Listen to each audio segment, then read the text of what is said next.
chez vous TV. When Jesus follows you everywhere.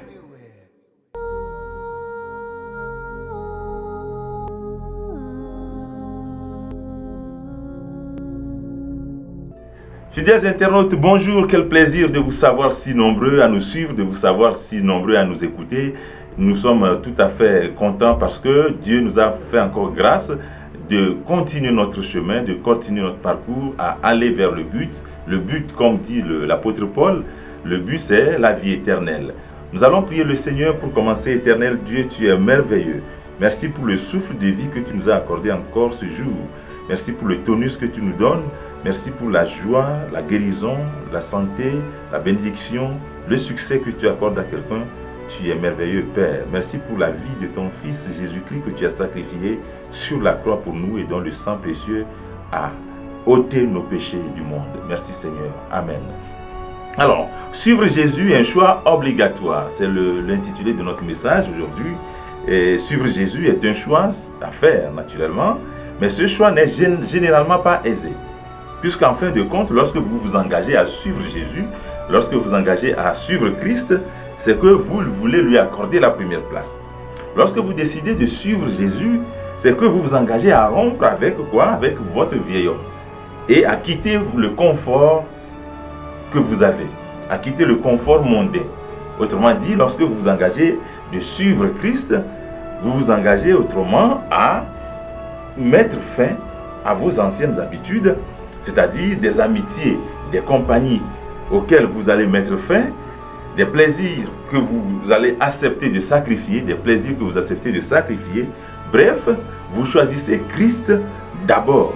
Vous choisissez Christ d'abord et tout le reste n'est que accessoire. Voyez-vous, nombreux sont ceux qui viennent à Christ, nombreux sont ceux qui viennent à Christ, qui crient sans cesse à Dieu, mais très peu réussissent à suivre Christ. Venir à Christ est une chose, venir à Dieu est une chose, mais suivre Dieu en est une autre. Venir à Christ est une chose, mais servir Christ est une autre chose. Donc nombreux sont ceux qui viennent à Christ, certes, mais très peu réussissent le test qui consiste à s'engager de suivre Christ partout. Pourquoi? Parce qu'ils ont encore le regard tourné vers ce qu'ils sont appelés à quitter.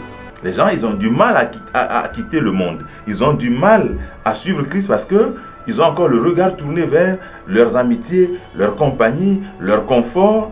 Et du coup, ils retournent dans le monde triste, comme dit la Bible. Et nous allons revenir sur un texte très important. Marc 10, versets 28 à 30. Marc 10, versets 28 à 30, je vais lire précisément. Pierre se mit à lui dire, « Voici, nous avons tout quitté et nous t'avons suivi. » Jésus répondit, « Je vous le dis en vérité, il n'est personne qui, ayant quitté à cause de moi et à cause de la bonne nouvelle, sa maison, ou ses frères, ou ses sœurs, ou sa mère, ou son père, ou ses enfants, ou ses terres, ne reçoivent au centuple présentement, dans ce siècle-ci, des maisons, des frères, des sœurs, des mères, des enfants et des terres avec des persécutions, et dans le siècle à venir, la vie éternelle. Voyez-vous, Jésus est en train de dire à Pierre, tous ceux qui quittent leur confort habituel, ici il s'agit de maisons, de champs, de travail, de parents, de frères, de sœurs, tous ceux qui quittent leur confort, donc ce confort-là, à cause de la bonne nouvelle, à cause de l'évangile, c'est autrement dit ceux qui mettent d'abord l'évangile en avant, ceux qui mettent l'évangile au premier rang, au premier plan, avant le reste, ces gens recevront, et la Bible dit précisément, dans le siècle-ci, donc ce siècle, donc pendant qu'ils sont encore vivants, pendant qu'ils sont encore sur terre, pas au ciel, ils recevront des maisons, des champs, des frères, des sœurs, des parents, etc. Et la Bible ajoute, et dans le siècle à venir, donc le siècle à venir c'est quand ils ne seront plus vivants physiquement, ils recevront la vie éternelle. Autrement dit, lorsqu'on s'engage à suivre Christ, on ne perd pas grand-chose. On ne perd pas grand-chose. La vérité est ceci. Lorsque vous quittez le confort mondain pour Christ, vous ne perdez rien. Au contraire, Dieu vous le rend de manière multiple. Il vous le rend de manière multiple. En fait, trop de gens, même s'ils fréquentent les églises, sont préoccupés par, c'est ce que la Bible dit, ils sont préoccupés par leur champ, ils sont préoccupés par leur travail, ils sont préoccupés par leurs enfants, par leurs parents et par d'autres choses. Et ils attendent paradoxalement, moi je trouve ça comme un paradoxe, ils attendent paradoxalement que Dieu les récompense tel qu'il l'a promis dans le verset que nous venons de lire dans Marc 10, verset 28 à 30. Mais la promesse de Dieu est claire. Il faut avoir quitté d'abord ces choses. Il faut avoir quitté d'abord ces conforts pour l'évangile, pour la bonne nouvelle. Donc, il faut d'abord quitter ces choses et mettre l'évangile en avant d'espérer recevoir cette promesse de Dieu. La Bible dit, Dieu n'est pas un homme pour mentir, ni le Fils de l'homme pour changer d'avis, pour se repentir. Ce qu'il a dit, ne le fera-t-il pas? Ce qu'il a promis, ne l'accomplira-t-il pas?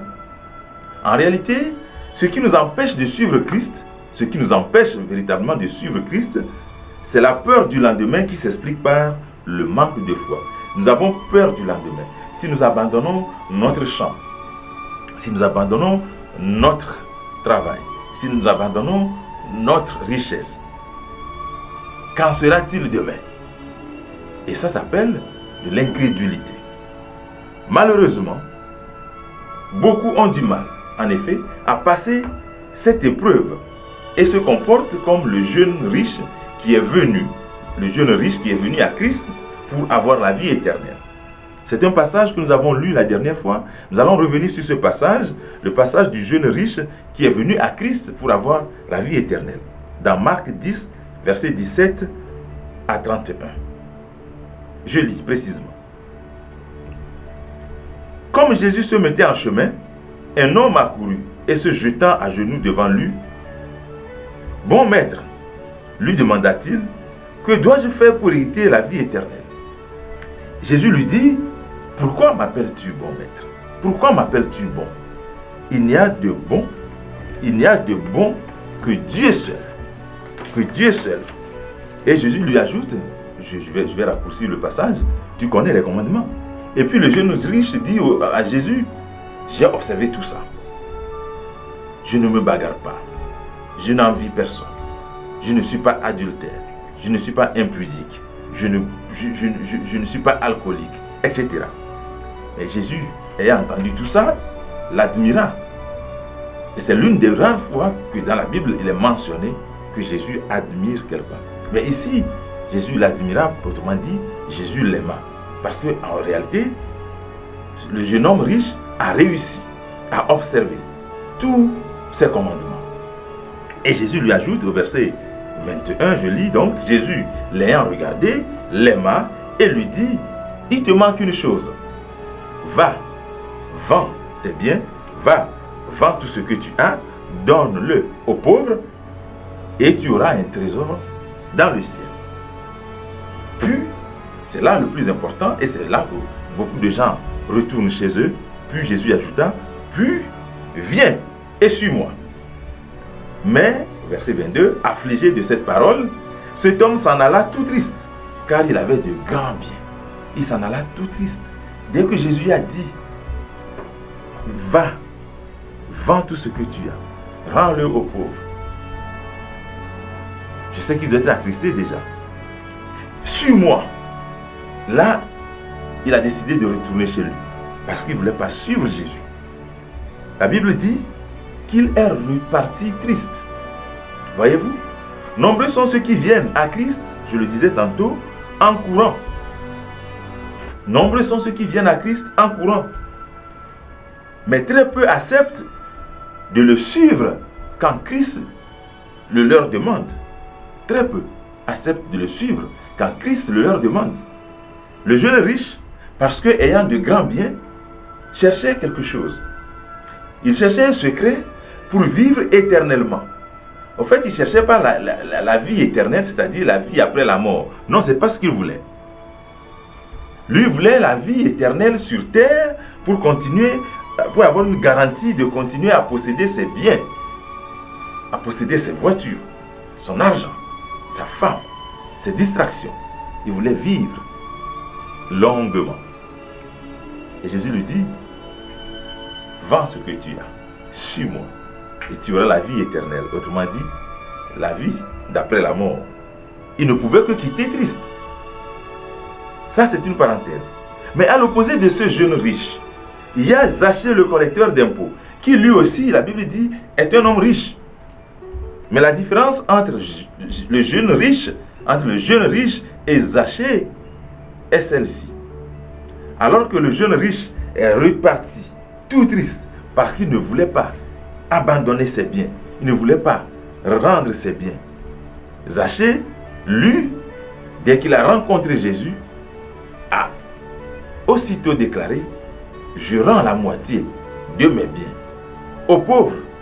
Et il ajoute, si j'ai péché contre quelqu'un, si j'ai offensé quelqu'un, je veux bien qu'il me pardonne et je veux réparer le tort que j'ai fait, le mal que j'ai fait aux gens.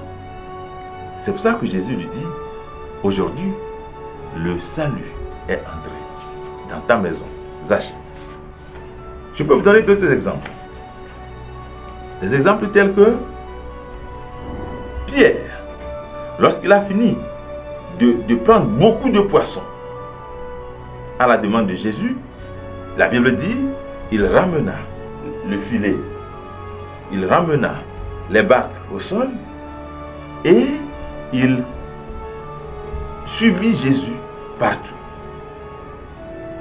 Bartimée l'aveugle n'est pas retourné chez lui pour recommencer à faire sa vie. Après être guéri, après qu'il a recouvré sa vue, il a choisi de suivre Jésus. Marc 10, verset 46 à 52. Le verset 52 dit précisément, aussitôt l'homme retrouve la vue et il suit Jésus sur le chemin. Il suit Jésus sur le chemin. Bien-aimé, il nous faut comprendre le secret. Il nous faut comprendre le secret et le mystère caché derrière notre engagement à suivre Christ. Il y a un secret formidable. Il y a un mystère formidable derrière notre acceptation à suivre Christ partout.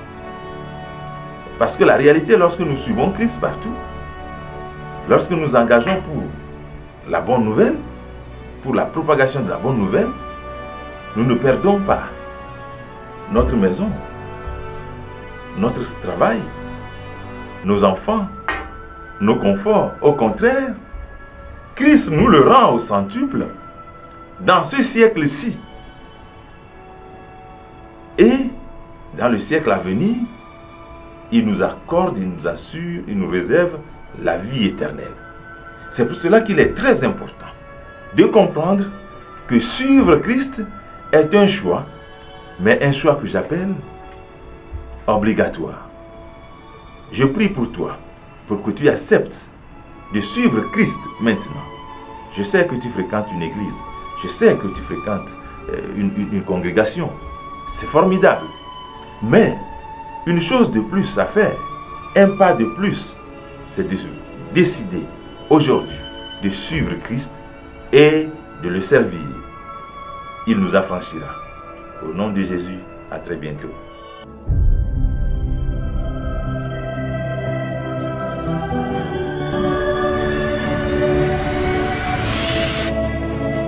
Christ Chez vous TV. When Jesus follows you everywhere.